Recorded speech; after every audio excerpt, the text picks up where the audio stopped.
Ladies and gentlemen, this is the main event. Fight fans worldwide, you've tuned into the number one undisputed boxing podcast today. This is the Boxing Breakdown.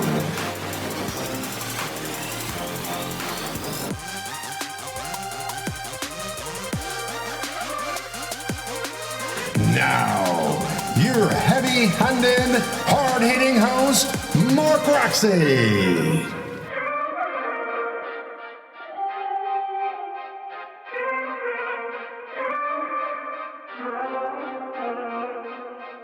What's up? What's up? What's up? Welcome back to another episode of the Boxing Breakdown, and this is your host, Mark Roxey. Thank you for tuning in today. I'm glad you're here. I'd like to welcome into the studio with me, Mr. Harold Hunt. What's up? What's up? What's up? What's up, man? How you doing? I'm good, man. Thanks for being on another episode of the Boxing Breakdown. The listeners love you on the Boxing Breakdown, and I love having you because you make the conversation always outstanding. You come with so much insight and so much depth into the discussion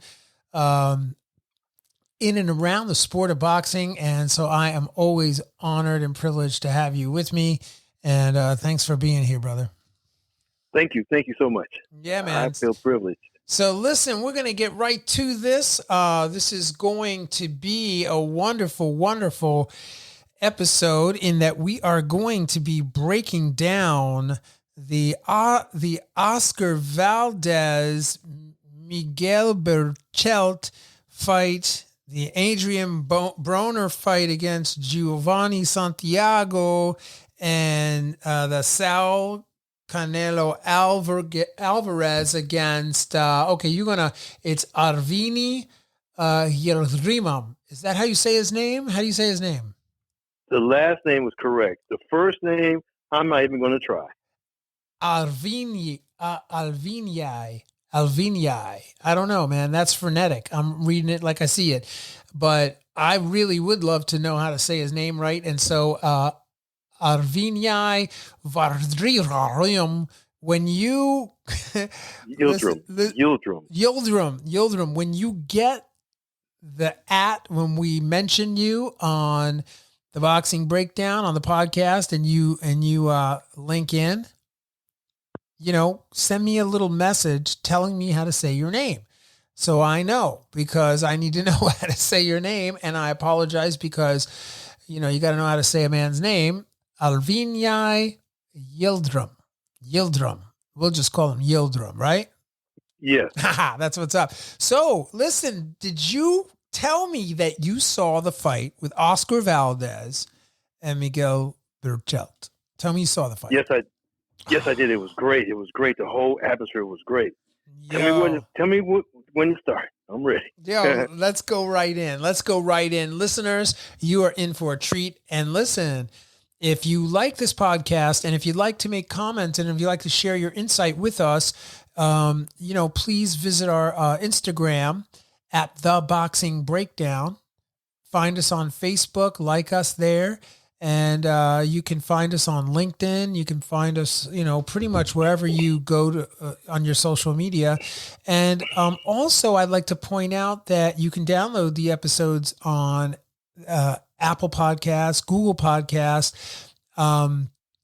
You can also find us on Spotify. And if you have an Alexa app and you're just hanging out in the kitchen, cooking some dinner or chilling out, just say, hey, Alexa, please play The Boxing Breakdown with Mark Roxey. And guess what's going to happen? Bam. If you're in the kitchen listening to this and I said that, they're going to play it double. So there you go. So anyway, let's get right on into this, Harold. Let's talk about the Valdez Berchelt fight, man. That was an amazing fight. Really, really amazing. And I want to know what you think about it. Well, off the top of my head, it was a great anticipated fight. Everyone wanted to see it.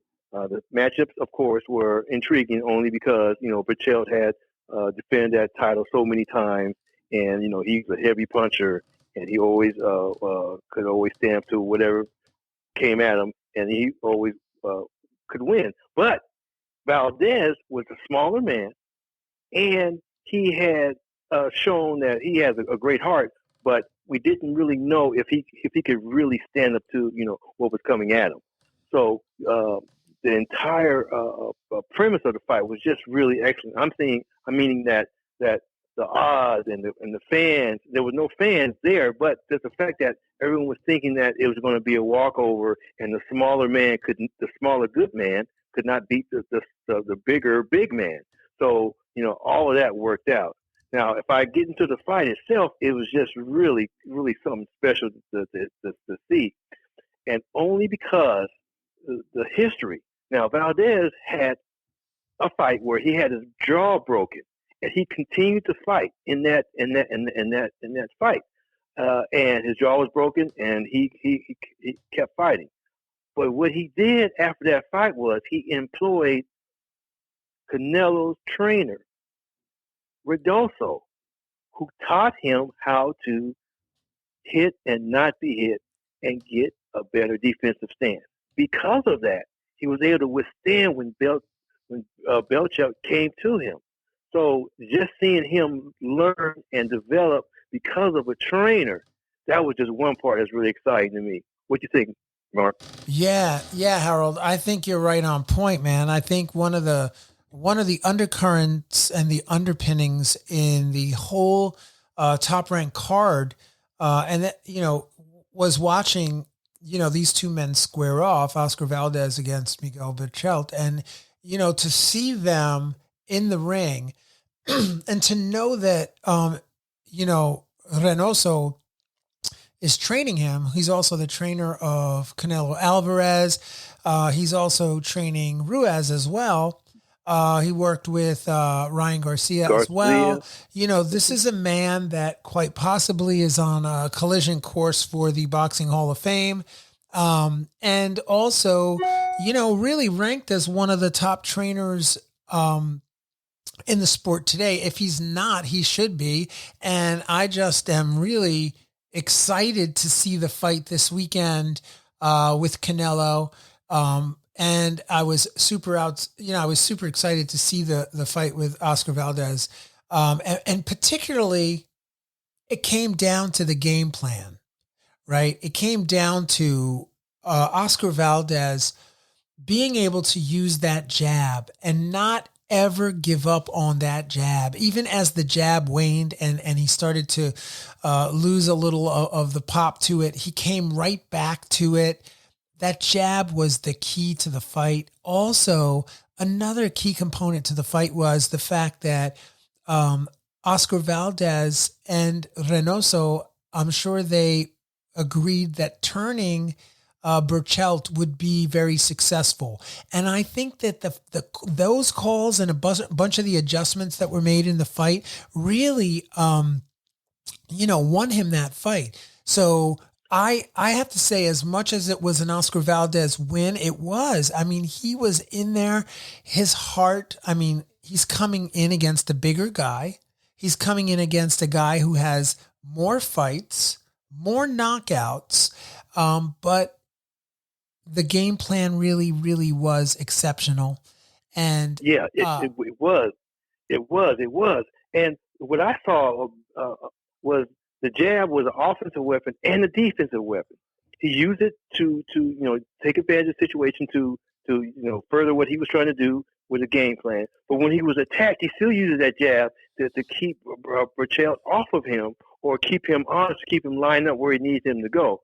I was really impressed with the head movement. He was able to move his head and get around, and that would kind of deliver that knockout punch, because he had been hitting him with that shot over the fight. Of course, you noticed that, and our listeners have noticed that. But he hit him about 4 or 5 times with that same shot, but this one was just very clean and a lot of torque and leverage, and Berchelt stepped right into it. But the whole night, his head was just moving away off the line the whole night, and the jab was offensive and defense. So I was just loving that, And even when it seemed like he was being overwhelmed, with the aggression, he still was able to rock Berchelt and kind of slow down his just mad rush to take over a round.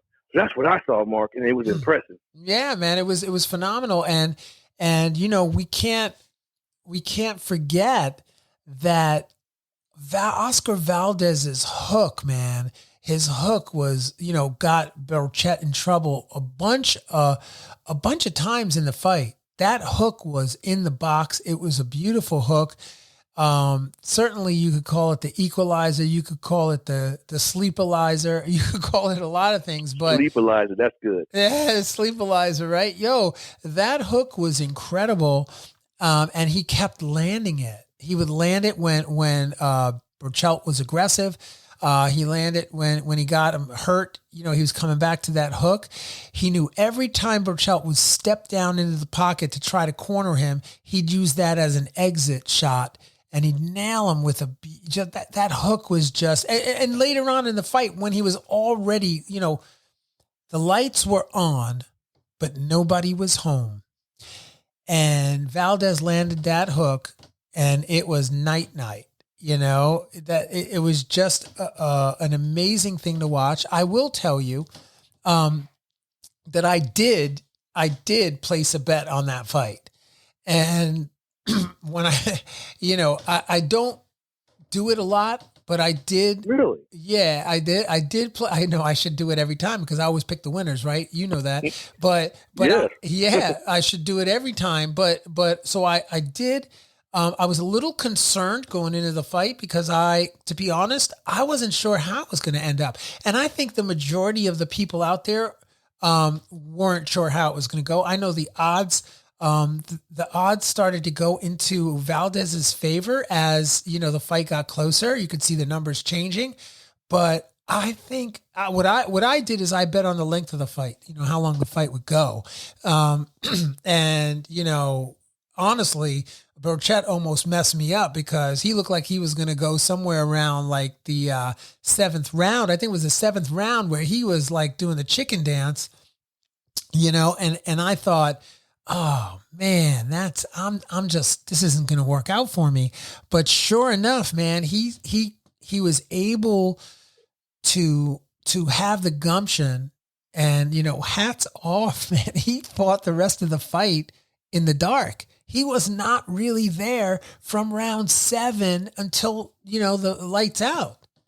So yeah, man, I just, I think I love the end. I don't want to switch the topic, but I also love the end when he's sitting on a stool, meaning Berchelt, he's sitting on a stool and Valdez comes over to him and has that really special moment with him. It was just like two champions really just showing respect to one another. I thought that video bite out to the world was so powerful and really lets people understand that, for as much trash talking and as aggressive as we are as trainers and fighters, that at the end of the day, it's a job, and that there's so much respect going back and forth between the fighters. And when you get a chance to really show that to your opponent, man, there isn't anything better than to watch that, that display of care and love, man. It just was so beautiful. It is. It really is, because he was on one knee while they were sitting him up on the stool, and like you said, he was at a low level. He wasn't looking down on him, standing over him. He took a knee so he could see him directly, and he wasn't celebrating. And that was, like you said, that was a beautiful moment. Because they were friends initially, of course. Yes. But that was a beautiful moment. And I don't want to get off course with that, but that same type of attitude came across when Lopez was in Kamaji's corner or in locker room with him, and they had that greeting, which went around the world too, because they really embraced and hugged each other. And if you saw that, that was a precursor to what you saw in the ring after that knockout. So the public needs to see that, the boxers are going to try to win the fight. But when it's over, all you're concerned about is that they'll be able to work and fight another day. So just seeing that camaraderie, as you said, it was really, really heartwarming. Yeah, for sure. No, I mean, Richard, you bring up a good point. The Richard Comey and Teofimo Lopez moment that they had in the Top Rank card, the week prior, was also an outstanding moment where, they were, past adversaries, and sure enough, they just really stepped up and again, sent out a video bite to the world that respected, hashtag respect for one another, because everybody's got to feed their families, and fighters are fighting, to climb the ranks. But at the end of the day, we're all doing the same thing. And when you get a fighter that really steps out and shows that level of respect, it just really grabs me in a way. I feel some way about that. It's just so powerful. Yes. So yeah, how about just on the final closing note, how about Oscar Valdez switching leads? How about that? Like he's fighting a world champion, and he's in there switching his lead, going from southpaw to conventional to southpaw, and hitting Berchelt with everything, including the kitchen sink. I've seen him fight before, and I didn't see him switching like that. But maybe I missed it. I don't think I would have, but maybe I did miss it. I didn't think he gets switched so easily, because we have discussed before that when you're switching, you can get caught in the middle and get hit. So he was able to switch pretty cleanly from either side, and it wasn't necessarily noticeable. There wasn't any gaps in it, and I've never seen him switch. So that was impressive too. Yeah, I mean, I can't really say that I would, I would go, Valdez is a great southpaw as well. Like he's not like a Terrence Crawford. You don't think of Oscar Valdez along those lines, but sure enough, in this epic battle against two Mexican warriors, he switched. He pulled out every trick in the book, man. And he was hitting him with uppercuts. He was hitting him with the hook was the equalizer. That was the great equalizer. But the jab set it up, man. The jab it was impeccable. And, hats off to, Chepo and Eddie and, all the Reynosos, because they really put together a fabulous game plan. What else helped him, in my mind, is just that he's hanging around champions. He's hanging around Canelo, just like Ryan Garcia is hanging around Canelo. They're seeing how your attitude and your work ethic and your passion, and they see that in Canelo, and they're right alongside him, and that's just rubbing off. I mean, it's so obvious, So hats off to that whole situation there, Yeah, no, I mean, I agree with you 100%. I think the way that they're running the camp is brilliant. I think the personnel are brilliant. I think the fighting, the athletes that are currently in the camp are, it's one of those things that will go down in history as, we had 4 or 5 world champions all in the same gym at the same time. That's every trainer's dream. I know I would dream to have that kind of a stable of fighters. And yes, it's all led by Canelo Alvarez, his incredible dedication and commitment to the gym and to the Reynosos and to his, just laser sharp focus. You're never going to find a video where Canelo is not 100% focused. I saw a video of Canelo doing the cha-cha. And even in the video that I saw him doing the cha-cha, I thought, yo, dude, relax. You're so focused, even on how good you do the cha-cha. Like, I get it. Like the guy is just laser focused on what he's doing in his career. And, that's why, the guy is, it's amazing. 54-1 with 2 draws, 36 wins coming by way of knockout. I mean, how much better does it get? How much better of a career do you get than that? And the one loss he has was against, pound for pound, arguably one of the best fighters of our generation, which is Floyd Mayweather. So, and he took so much from that fight. After that fight, he concentrated a lot on defense and movement and balance. You can see a difference from the fight that he had with Floyd and his subsequent fights after that.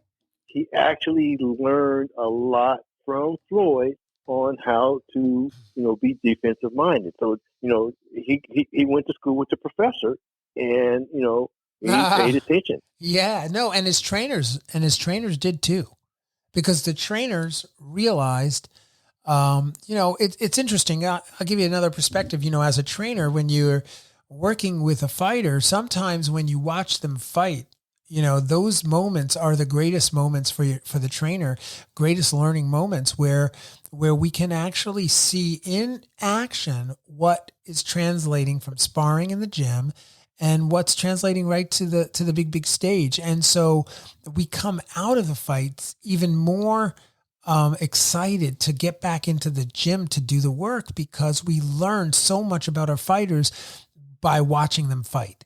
And so, and it's a classic example when you look at, the Reynosos, not only did they learn from that fight, but this is a guy who said, I will not lose again.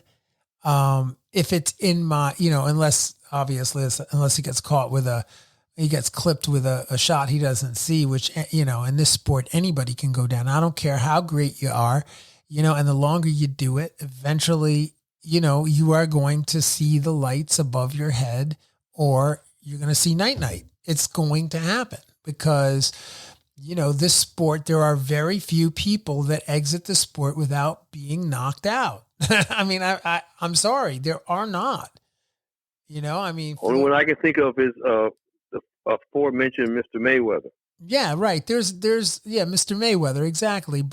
And I'm sure there's one or two other guys that have been able to do it. But I mean, you talk about millions of fighters, next to like Mayweather. And Mayweather, his career, the thing that's interesting about his career, in my view, right? And those of you that are listening in might disagree, or you might agree with me, but Mayweather's career was not that long, or it was long, but there were not that many fights in the time that he had a career.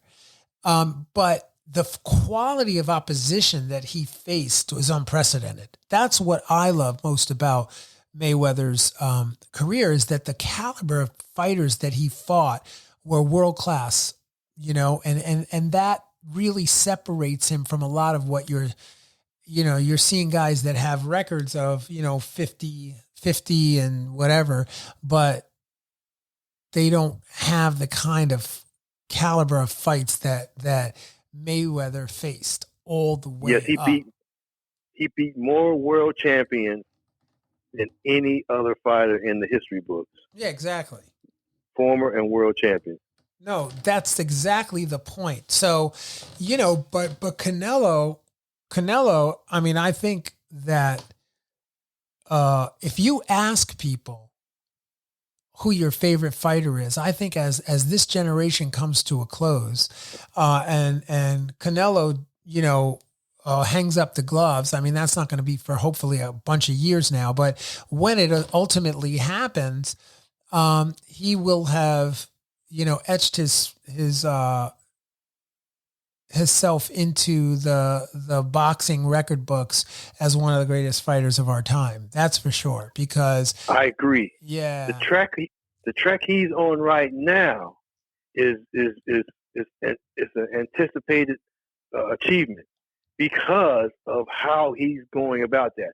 Now, I know we got to discuss him, but I can't wait till we get that discussion, because I got some really good things on what he did to line all this up, and the strategy. And I just think it's so fabulous that you and I can talk about it and our listeners can hear. So whenever you get to that subject, I got some stuff I want to talk about Mr. Canelo. Yeah, man. Yeah. I mean, what we're waiting for to get to that is a little Broner. You got to talk to Broner. Nah, we go to Broner after. We'll go to Broner after. Why don't we just wait for the chime?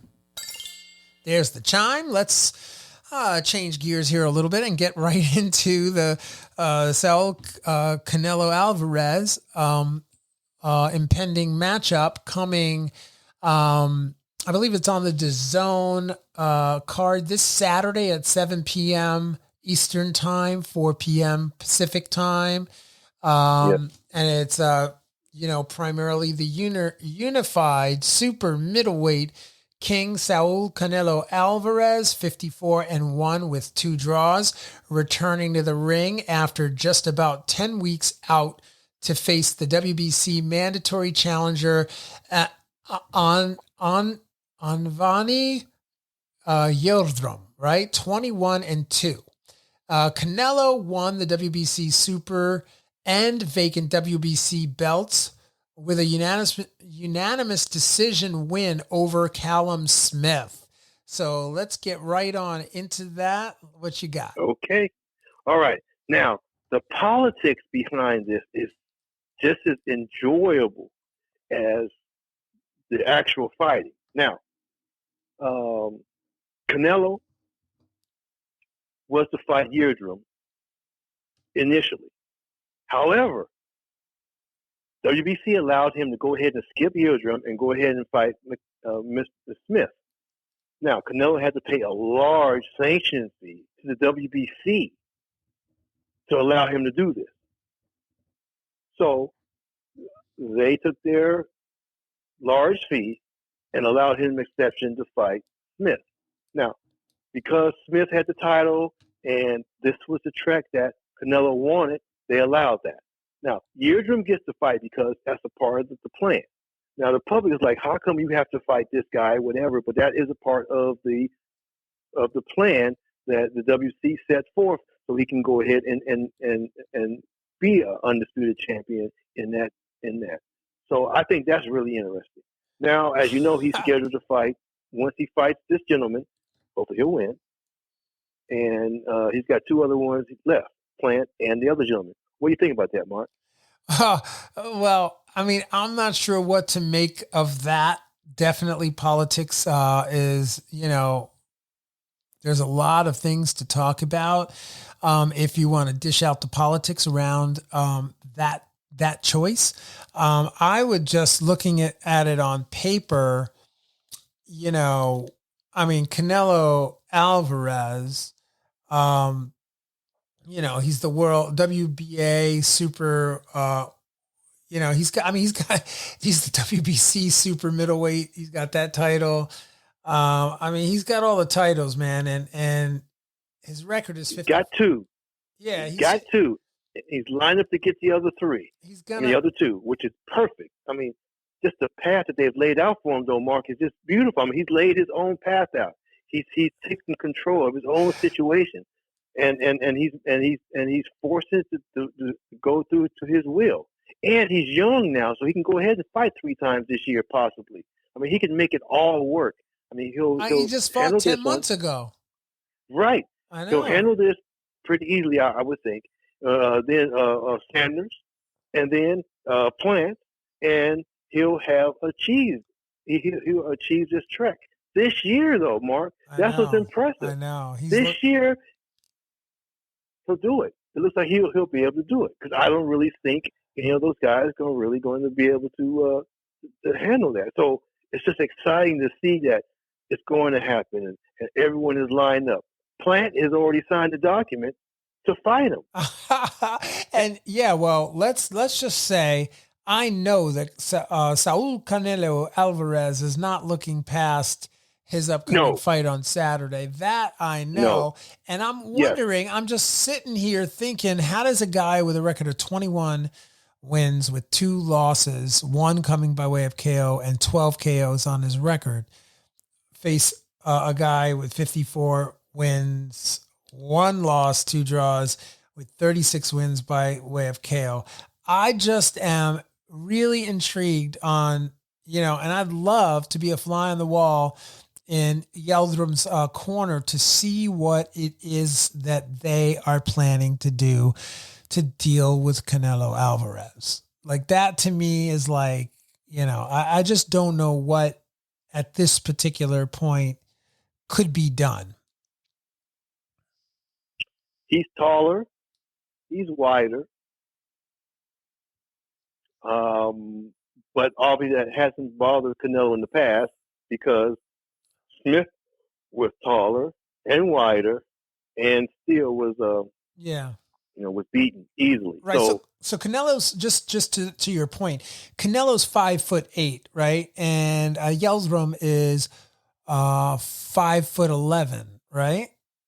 Yeah. Yeah. So, and the reach, I mean, even on the reach, their reach is squared up. I mean, Canelo gives away, he's got an extra half an inch reach, but pretty much their reach is neck and neck. So, I don't know, man. I think his one loss, his most recent loss was against Anthony Durrell. Yes. Right. And that was in 2019, February of 2019. And then, his only other loss was against Chris Eubank. Right. And that was for the IBO, right? That was for the super middleweight title, for the IBO. And he lost that fight, right? He was KO'd in that much fight. Since then, though. Yeah, so he's improved so much, Mark, since that fight, though.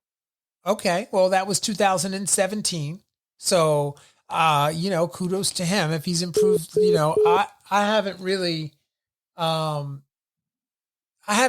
seen that much from him, so I can't really speak to his skills. The only thing that I'm saying is that, Canelo is definitely on a collision course for his destiny, so to me, that's what's up, so it'll be very, very interesting to see what happens. So, anyway, yeah.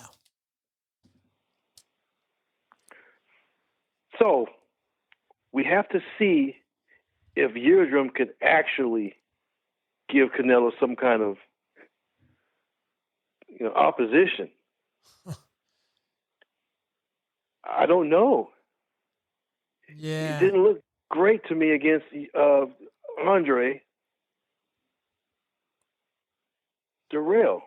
Yeah, no. So I don't know. I think you're right. I think that subscribers and those of you that are subscribers to the Zone, I mean, I know that you probably know what to expect for this fight, and we certainly are expecting a one-sided fight. I think if you wanted to make a lot of money and you wanted to play your odds, you might want to, place a bet on Yildrim, because I'm sure the odds are astronomical. I'm sure they're just off the chain, I have never seen Canelo hurt. I've never seen him wobble. I've never seen anything resemble him being in a defensive posture. I mean, he stepped back and moved back or what have you, but I've never seen him actually hurt. So I don't really think, he'll be hit to the point where, he could possibly have to recover or rebound or anything like that. So, like you said, those odds are so crazy. It would be one of the upsets of the year if that's something like that happens. I don't see that. In history, I mean, the odds are negative 10,000 for Canelo Alvarez and plus 1,200 for Yildrim. So, yeah, man, the odds are not like that. Negative 10,000, bro. That's crazy, So, but I know you don't want to do this, but I want to step forward. I want to step past Yildrim. I know we shouldn't be doing that, and Canelo shouldn't do it, and the fans shouldn't do that. But if he win, or if or how he does, the fight that interests me is the Sanders fight. Yeah. My gosh, I know we may not should be talking about that, so I just want to touch on it briefly. But Sanders, I believe, has this awkward kind of style that we will see another side of Canelo that we haven't seen before. Right. Do tell. Tell me more. Tell me more what you think. Okay. You'll let me do that. Okay. All right. Now, Sanders has this in and out style that doesn't lend themselves to the body work that Canelo likes to use. He likes to go to the body to slow you down and eventually, have his way. Sanders doesn't stand still, or he's not available for body work. I mean, you really have to go to the extreme to go to the body. So for him, it's going to be a lot of head hunting and pairing back and forth. So that is a great fight for me to see, because I know the body work is not going to be a paramount thing against Sanders. Now, against Plant, Plant's going to be there for the body work. He's going to block the body and all that, and Alvarez is going to be able to show that style on Plant, because Plant is going to be there, and they're going to be trading body work. But Sanders, he doesn't. He's never in the way of great body work. He's always seems to get away from it, or get around it, or just not hit by it. So that is interesting to me, because I want to see another side of Canelo, and I think I'm going to see that against Sanders, where, like we said earlier, against Yildrim, it's going to be the same thing with Smith. He's going to go to the body, I would think, and he's going to break him down, and we should have an early night. Right. No, I mean, I think, to your point, I'd like to see the Caleb Plant fight and how that materializes as well, because I think that's going to uncover a whole other layer as well in both of the guys, in Plant and in Canelo. Plant's going to have to kind of bite down, but I don't know if Plant has the kind of power to really keep Canelo off when Canelo was coming. Right. No, I get that point. That's a story untold. That's a story untold. And also, we got to see how it works out this Saturday night on the Zone, how Canelo and Yildrim fare. And so that's going to be an interesting fight. I cannot wait. Me too. I can't wait either. Yeah, man. And just real briefly, Canelo, if you went back and you looked at Canelo's last, since 2006, let's go to 2006. Well, actually, we could go further back. He fought Floyd Mayweather in 2013. He fought Alfredo Angulo, Erislandy Lara, James Kirkland, Miguel Cotto, Amir Khan, Liam Smith, Julio Cesar Chavez Jr., Gennady Golovkin ×2, Rocky Fielding, Daniel Jacobs, Sergey Kovalev, Callum Smith, and now Adrien Yildrim. I mean, all I can say is what a record. Yes. And I only went back a handful of years. I only went back to 2013. Canelo's been a professional fighter since 2005. He beat Mosley too. Oh yeah, no, I mean, I didn't even go back that far. I mean, if you go back and pull out all his outstanding wins, I mean, he fought some amazing fighters. But again, the thing is you got to remember, he's been professional since 2005. So, he's been professional for a very, very long time. Folks, this is 2021, COVID land. COVID land. COVID land, I mean, we've come a long way. And, he's just got such an outstanding resume. I remember when Gerardo Hernandez lost to Floyd, and he told Floyd, he said, "You're going to be a champion a long time." And then that same situation occurred when Floyd turned to Alvarez and said, "You're going to be champion a long time." And both of those things have come out. So I'm looking for Canelo, man, for another 5 years. I really am. Yeah. I really am. He hasn't taken any punishment. He dishes out the punishment. He had a little knee problem earlier. Right. But I think that's been corrected. Yep. We won't see a sleeve on his leg this time. Right. Because I just don't see any flaws in him. At the present time, he doesn't cut. He doesn't swell. He hasn't had any hand problems like Floyd and these other people. I mean, he's just in a great situation. Yeah, he really is. He really is. I agree with you, man. I just I just think that he is one of those guys that, in our generation, we're all going to look back and go, remember when Canelo Alvarez was reigning world champ? It's just like that. He's that good. And whether you're a boxing coach or you're a fan or you're a fighter, promoter, everyone has nothing but respect for this gentleman. And they, in any circle, any water cooler you listen to, it's like, man, how does it get any better than Canelo Alvarez? Okay, Mark, I got a question for you. How would you describe his style? I mean, very quickly, very simply. How would you describe his style? Then I'll go after you. Oh man, if I had to define Canelo Alvarez's style, I mean, there's so many ways. In few words, Mark. In few words. Yeah. Well, how many words do I get? How many words do I get? As simply as possible. Formless. Simply and clear as possible. Formless. I would say formless. Wow. What a good word. Because it's funny you say that, because he doesn't necessarily work behind the jab. He doesn't necessarily work behind the body punches. He doesn't necessarily work with footwork. He's formless. He adapts. You are that is a perfect analogy of his style. Formless. Yo. Beautiful.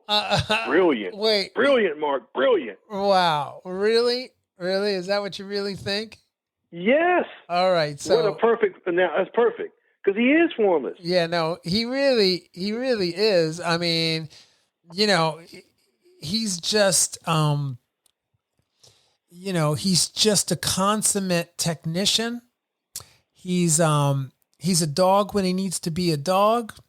He's, he's a boxer when he needs to be a boxer. And see, I think this is what makes him so coachable. And this is why his team is why they're doing so well, is because you've got a fighter that can be coached to make the adjustments, every adjustment that's necessary.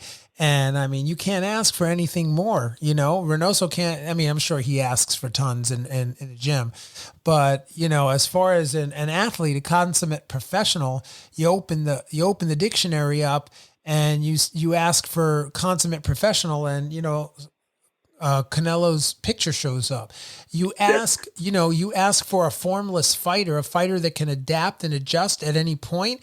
I would have to say it would be Saul Canelo Alvarez. I don't really recall another fighter that I could say that about.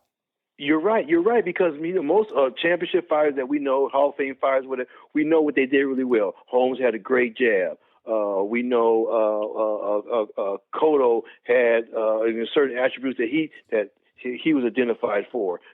Everyone has something they really do really well that causes them to be a champion. When you look at Canelo Alvarez, you can't really point to one particular skill set, the jab or the body work. You can't really point to anything because he seamlessly does it all.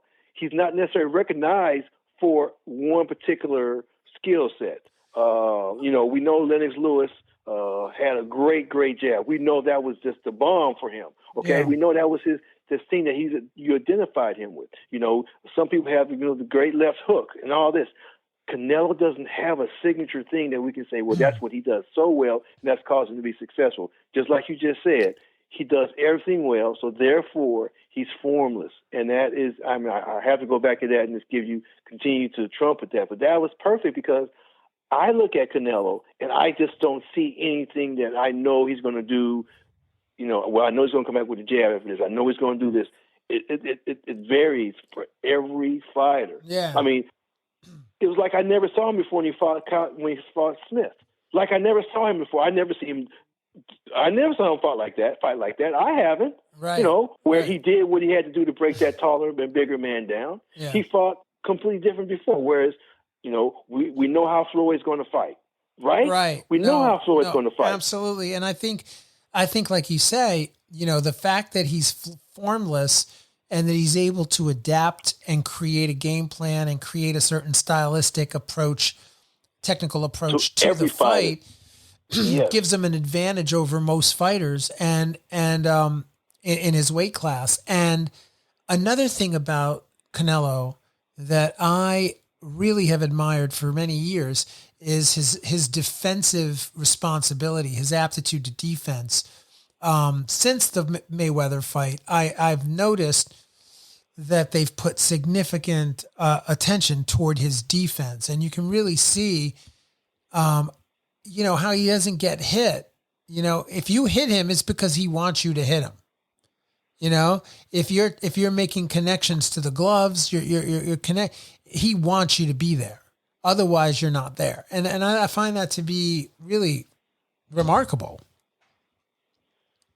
And as we said before, that was picked up from the Mayweather fight. And like you said, the trainer went back and looked at the tape.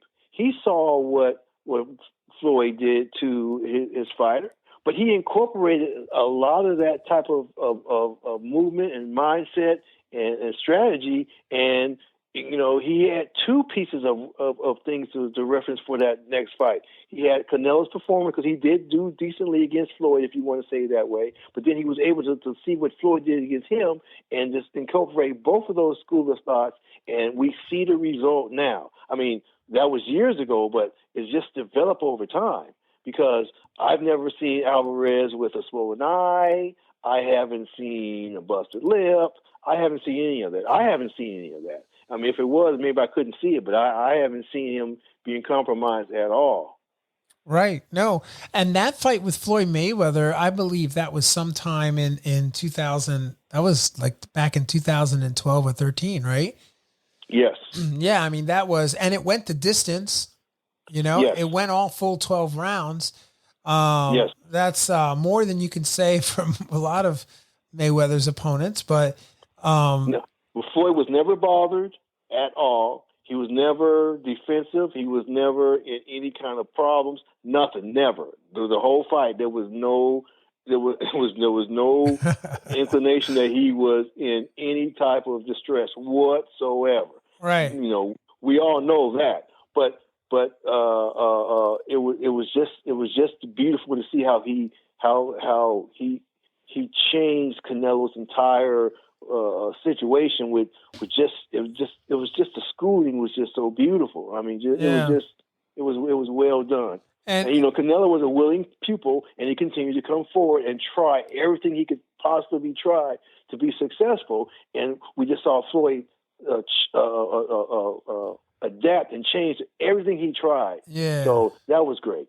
Yeah, and interestingly enough, Canelo Alvarez, leading up to that Floyd Mayweather fight, he ended up I think he fought Kermit Cintron, he fought Shane Mosley, Josecito Lopez. Sorry, that's a hard name to say. And then he fought like Austin Trout, right? Then he faced Mayweather. How about that? That is an outstanding little run up to Mayweather. 1, 2, 3, 4, 5 fights up to Mayweather, and then he comes off the Mayweather fight. He jumps right back into the fishbowl with Alfredo Angulo, who, by the way, they used to call him, I think, El Perro or something like that. He was like, Angulo was serious, man. And then after that, he fought Arislandi Lara, James Kirkland, Miguel Cotto, Amir Khan, Liam Smith, and then we go on to the folks who I mentioned before. So he's just had like an incredible journey, man. Incredible. Yep. I love the Lara fight because the Lara fight was not typical. He had to box in that fight to win. He couldn't just overwhelm him or whatever. He had to box Laura. He had to outbox a boxer, and he did so. Yeah, you know, So that was a split decision. That was not was a split decision win. I think the score. So I'm looking at the scorecards for that fight. The scorecards were 117, 111, 115, 113, and 113, 115. So yeah, that was an interesting fight. That's a good fight for some of. I mean, look, it was 2014 when he fought, but you know, certainly worth going back to take a look at what Erislandy Lara was doing. That would bring him that close to victory. You know. Yes, but he still lost because Canelo had to fight Laura's fight, and do better, and he did. Yeah, no, man, that's really incredible. Well, that was wonderful, man. That was a pleasure to just kind of break down Saul Canelo Alvarez and his impending match, along with his outstanding career, man. Just really fantastic. And now we move on to Adrien Broner, right? And Giovanni Santiago. Hopefully I got that name well. But yeah, man, tell me what you got for that fight. Well, Broner went a whole round without landing a punch. That was spectacular. How do you do that? You know. Tell me more. But he was able to not get himself together, but he went ahead and he started letting his hands go. Now, to me, that's such a great leap for him, because he goes from one round not throwing one punch, not landing one punch, to the last 3 or 4 rounds really being active. He was really active as he was at the lighter weight. So it was nice seeing the pivot, the body work, you know, just letting his hands go. And to me, that is a great, great thing to see from him, because I still think he has a chance to recover from all of this. I mean, people deserve a second chance, and he looks like he's trying to give a second chance. Now, there's a bigger picture in this. He is possibly going to be fodder or an opponent for Crawford. Broner. Yes, the 147. Check it out. Was allowed because we know when Adrien Broner fights, people buy, people watch. Oh yeah. People, okay. Oh yeah. At 147, he's okay at 147. We know this. He's not going to necessarily win, but he's okay at 47. Crawford needs someone of note to fight at 47, at 147. Yeah. The other ones are not going to take that, but you have opportunity that if Broner wins another fight, it can be sold. It can be marketable. We know Broner sells seats. We know Crawford needs the opportunity to move over on this other side. Right. So I see him being a possible opponent for Crawford. Yeah, that's but why not the for 147 was agreed to, and that's why it went off as it did. Yeah. That fight's not going to take place for under $10 million. I can tell you that.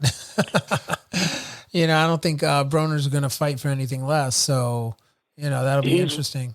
He's worth it. He does sell seats. There's no doubt about it. Is his persona, whatever you want to say, he sells seats.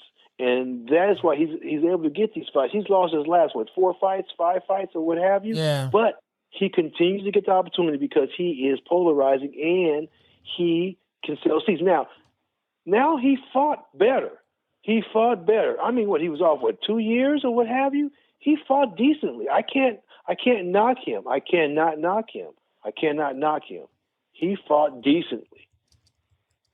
Yeah. What do you think about that? You think he fought decently, or he just kind of waded through? What's your opinion? No, I think you mean against Giovanni Santiago? Yes. No, I thought he was beautiful. I mean, for considering all the weight drop, the amount of weight that he had to lose coming into this fight and the inactivity, I think he did it. He was very, very impressive. against a very, very good opponent who came to win.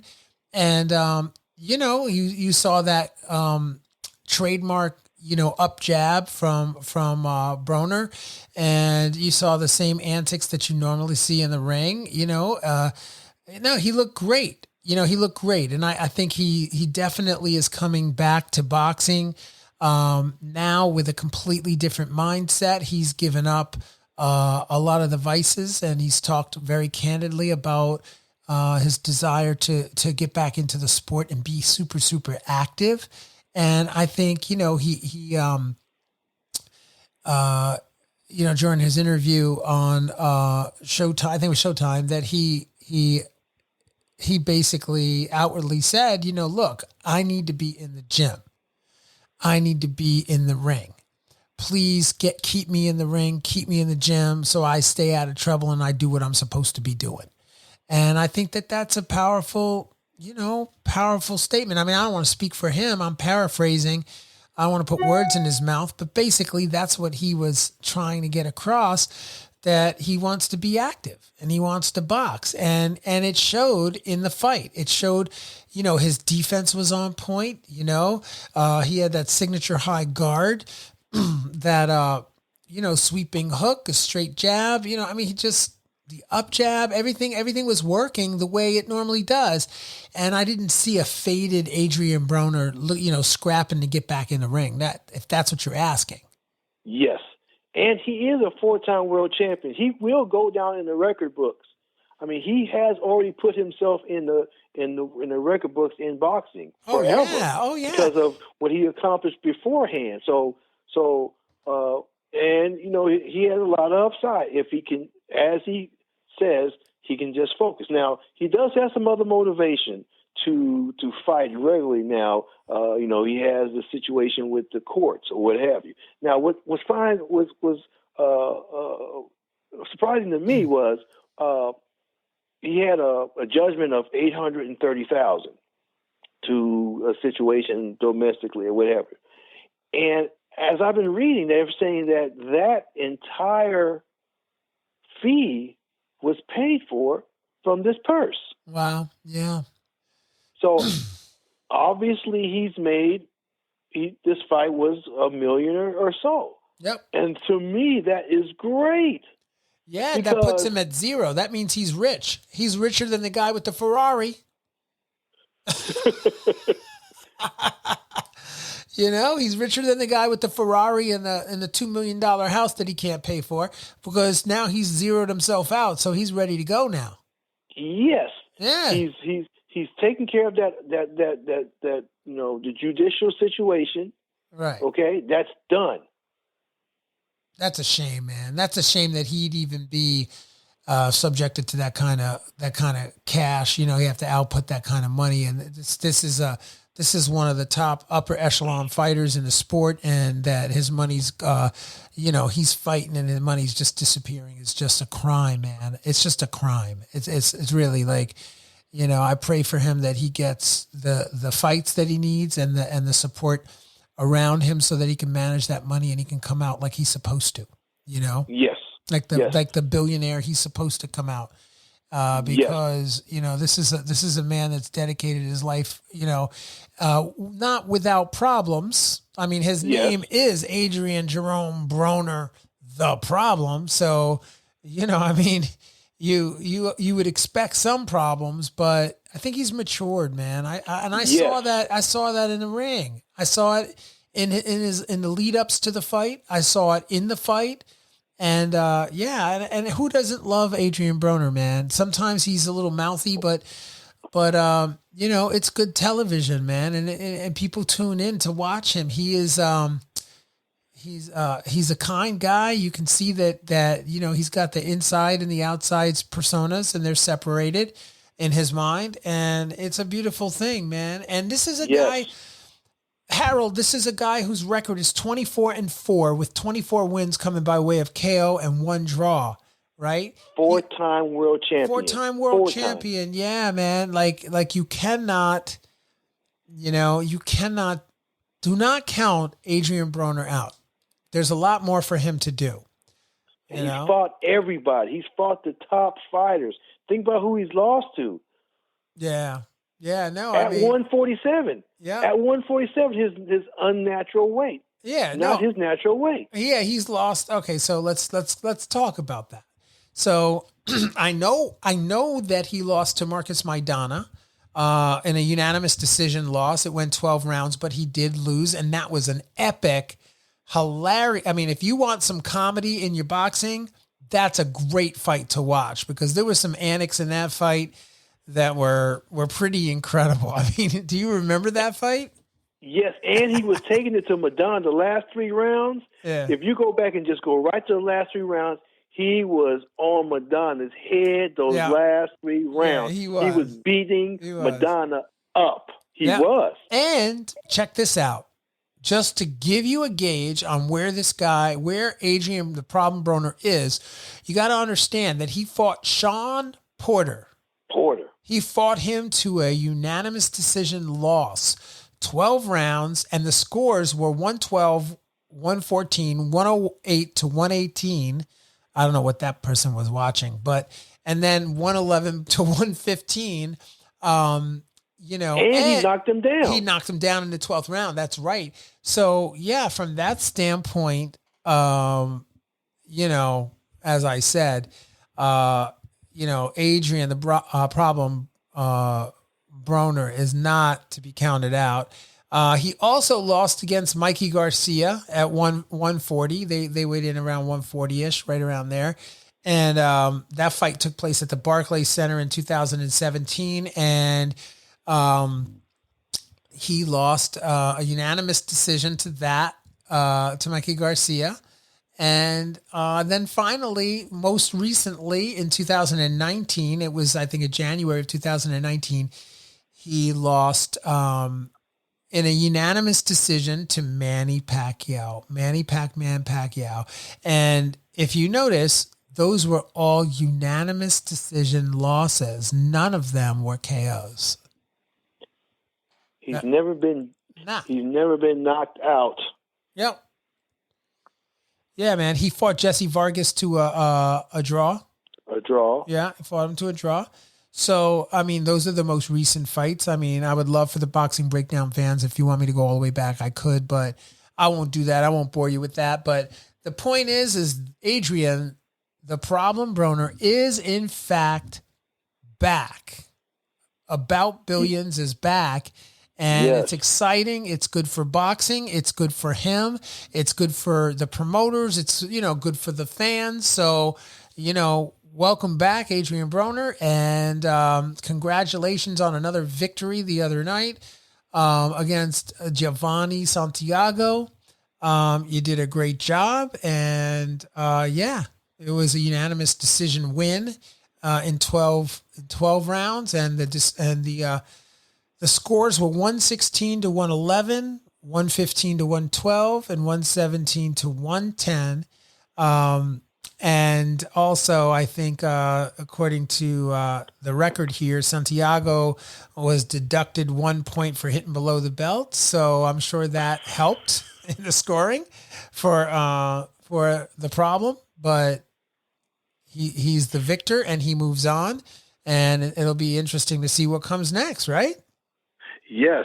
So I'm happy for him and happy to see it do really well. So that was a great weekend of boxing, man. I mean, the both fights were on at the same time. The first 3 rounds of Broner's fight was going on the same last 3 rounds of the Berchelt fight. Yeah. So as far as Nielsen ratings are concerned, boxing just took over this weekend. It was a beautiful thing. Yes, it was, man. And you and I were right there, buckled up in the seat, taking it all in, and this weekend we got another one on Saturday night when Yildrim faces off against Canelo Alverez. And I know you'll all be tuning into that. And I'm sure we'll do a post-fight on that. And I just want to thank you, Harold, for being on the program, man. It's always a pleasure to chop up and break down some boxing with you, man. And I hope the listeners out there, you guys are enjoying yourself and you had a good time wherever you are, whether you're in your kitchen or driving in your car. Thank you for spending your time with us and being with us on the Boxing Breakdown. And Harold, thank you. And until the next time, peace and love. And we are out.